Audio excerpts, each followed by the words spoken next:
Hi Floss Tube, welcome back to my channel. I'm Matt, and this is MBC Stitcher. Today is not a full Floss Tube, but I am doing a special tutorial video where I show you how I do my canvas finishes. Specifically, I did this one. So this is thanks to several people have commented and requested that I do a tutorial. So I've tried to work it out. Also a shout out to Imogen because she has said this multiple times to me that I need to do this. I hope this works. I hope this is sufficient to give you some help on this. And I also want to shout out to Phil and Drew Weasley of Weasley Studios. They don't do floss tubes anymore, but they did. And one of the things that they did was they showed how they did their versions of canvas finishing. So I started there, and then I've kind of evolved it over the years into what I do.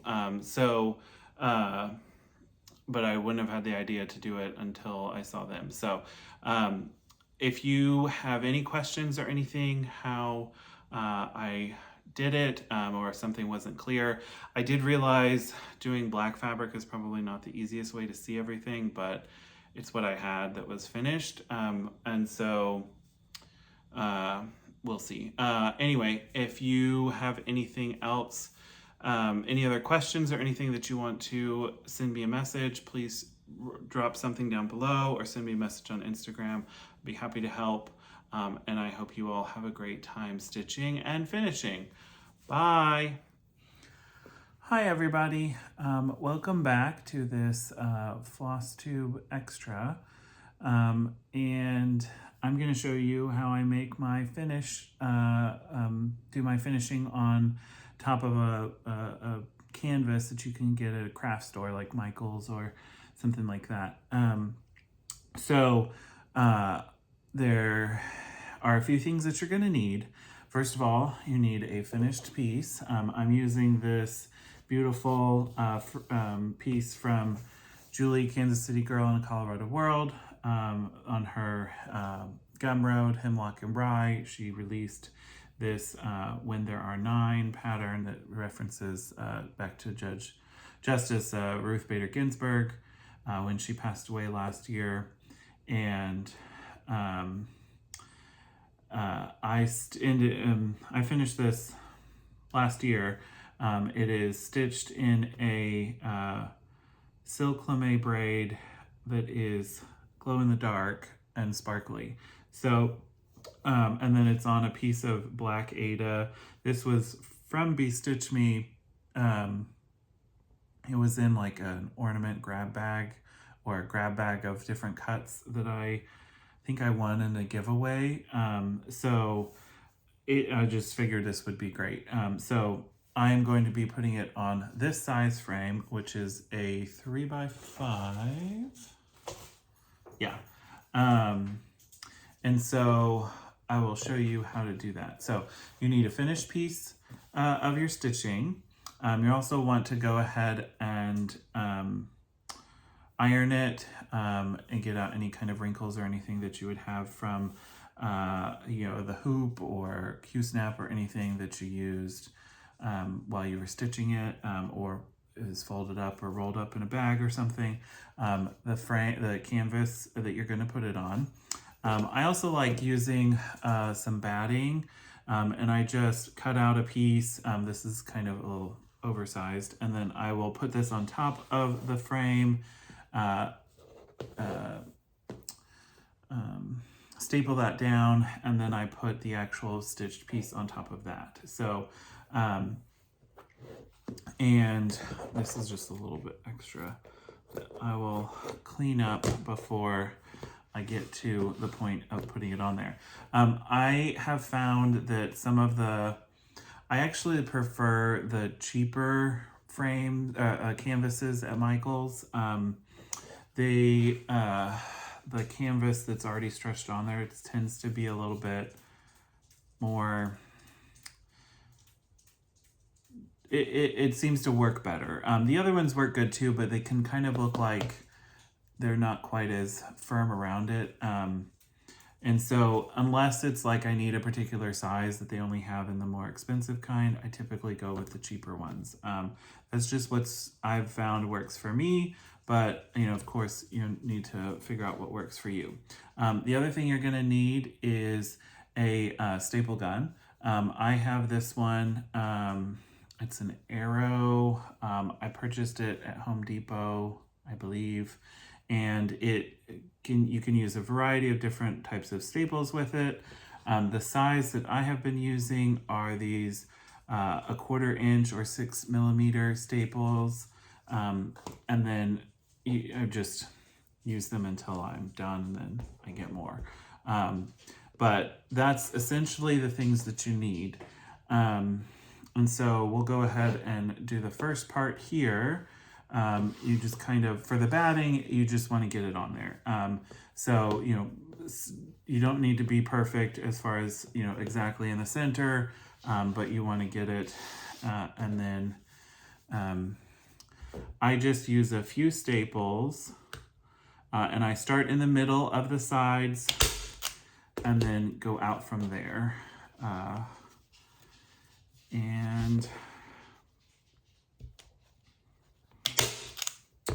Like that. And then, so I will do this side, I'll just do the middle, and then this side and do the middle.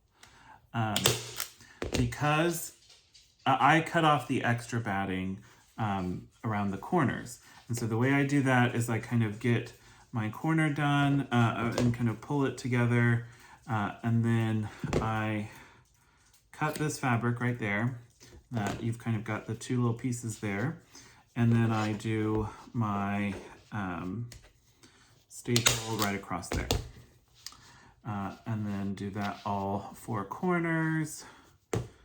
And then do it like that. So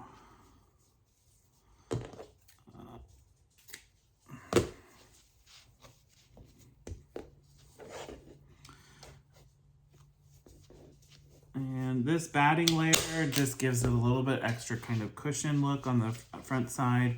And so I've kind of done that in the last year or so, and I like the way that looks. You don't need to do it, but certainly I think it gives a little bit extra there. And so I'll do that. That's a little awkward. So it's gonna have, you're gonna have some, I mean, you're gonna put fabric on top of it, so it's not that big a deal. It doesn't need to look perfect, but yeah. And then, okay, so now that we're putting the actual stitching on there, this was the way it was cut when I got it, so this is probably a little bigger than I need, but I will kind of get an estimate of where it is. You see this is a little bit short, but it's going to be all right. Here at the bottom, it comes around, which is really what you need. And then the top is a little bit higher. I think and there are some, you know, little dog hairs. Thank you, Augie, or the others that come visit sometimes. And so you kind of want to get an idea, make sure you're kind of in the spot. And I mostly, especially when it doesn't have a border or something that's really clear, you're going to be able to kind of eyeball it. You can use a ruler or, you know, a gauge or things like that to help you get it as perfect as you need to. I generally eyeball it, especially something like this that doesn't have a lot of, like there's not a square border.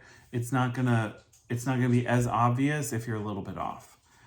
So, okay, I think I pretty much got it where I want it. And I will, what I'll do is I will do in the middle. Now, because I did the batting directly in the middle, I'm going to go a little bit off from there. And I'll do 2. And then I'll come across here. You pull it a little tight, but you don't get super crazy or it'll kind of warp it. And then I do that. And so, okay, this is kind of the check.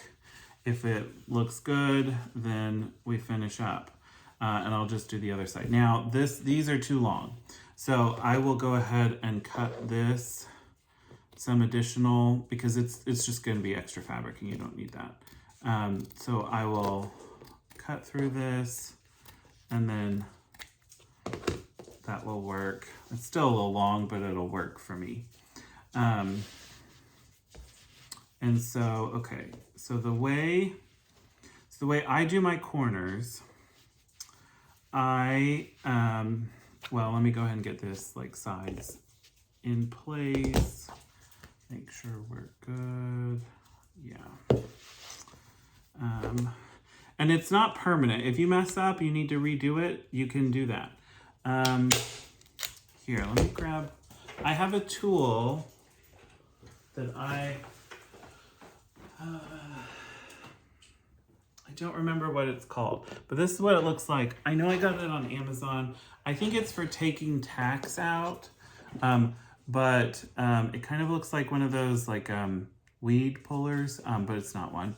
And this works really well. So like if I needed to redo this, I could worm this in there and get it out, and then, you know, redo the staples. And then, okay, and so let me do on this side, I'll cut some of this extra fabric here.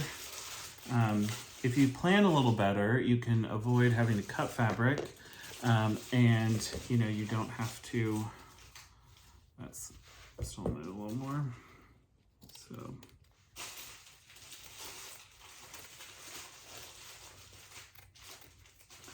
you might be able to keep your fabric and use it for something else.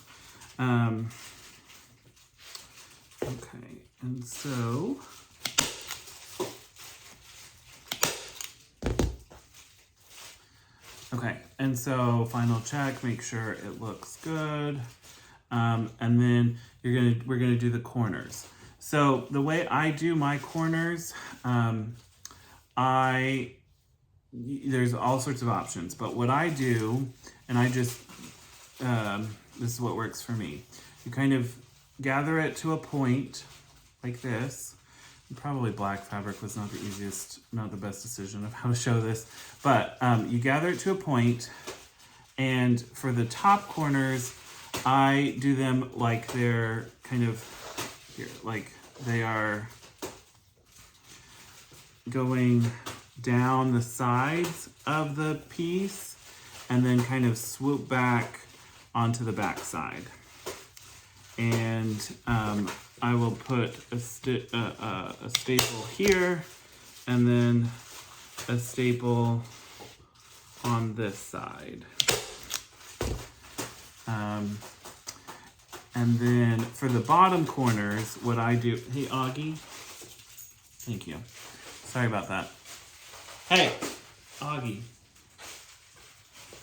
I apologize. He's crafting as well, destroying some toys. But anyway, okay, so let me grab him. Hey, please stop. Hey, can you not right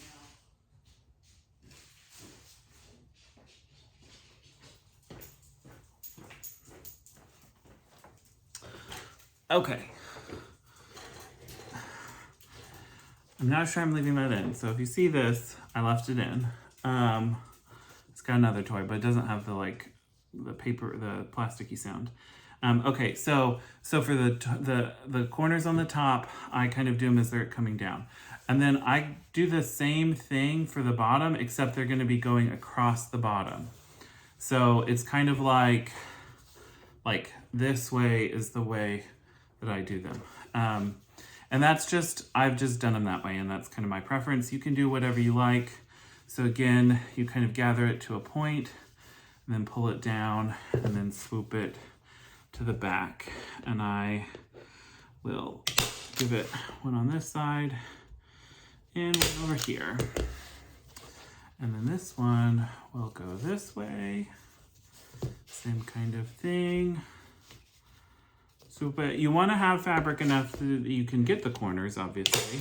And so you don't want to get too close, but it's very easy. You know, this is definitely something that you can get. And then this one is going to go that way. So again, kind of gather it to the point, kind of go down and swoop it back. And that's what we have.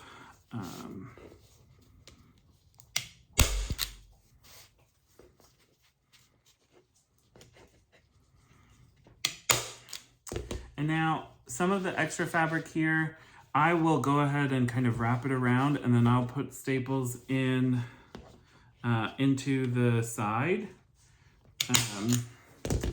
to keep it from being, you can see into there. So I'm going into the side of the frame, the inside lip, and kind of tacking that down. That's completely optional. I've just found it kind of makes it a little easier to get this under control, and it's easier to hang up if you have that stuff done. You can also kind of trim it up, and if you don't have enough to tack it down, if there's not enough fabric there to kind of get around, you can, like here, yeah, I'll do that. Kind of, let me see.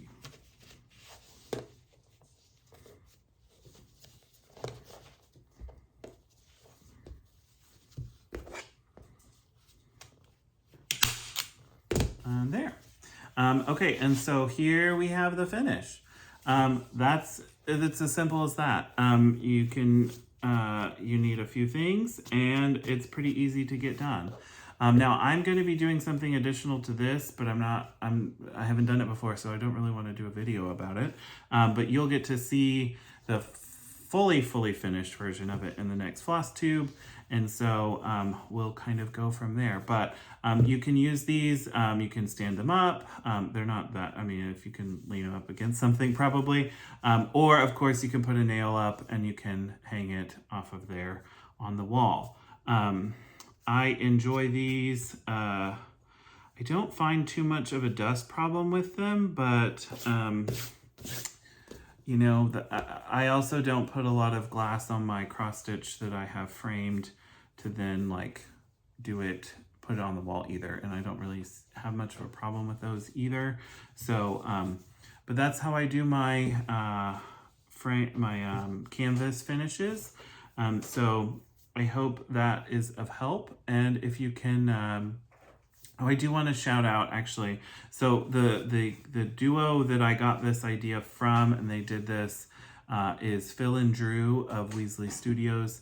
They used to do Floss Tube, and they're still active on Instagram, but they don't do Floss Tube anymore. But they did a tutorial of this, and you know, I watched that, and then I've kind of gone from there and kind of developed into my own one. So thank you to them. And then I will, yeah, if you have any questions or anything, if this didn't make sense, please reach out to me, comment down below, anything along those lines. And then I will see you next time. Bye.